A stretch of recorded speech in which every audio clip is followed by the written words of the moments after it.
অবশেষে সম্পূর্ণ হয়ে গেল হাসির। আগের বার আস্ত খাসি না পেয়ে বিয়ে ভঙ্গ, এবার আস্ত খাসির ভোজ শেষ করে নতুন কনেকে ঘরে তুললেন ব্রাহ্মণবাড়িয়ার আলোচিত জাপান প্রবাসী জুনায়েদ মিয়া। মঙ্গলবার রাতে কাসবা উপজেলায় বিয়ে করেন তিনি।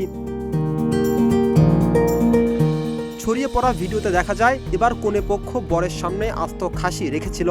এরপর বরসহ বাকি উপস্থিতরা আনন্দ সহকারে সেই খাসি সহ খাবার খান। খাবার খাওয়ার পর বিয়ের কাজ শেষ হয়। পরে এক ফেসবুক পোস্টে নিজেই বিয়ের কথা নিশ্চিত করেন জুনায়েদ।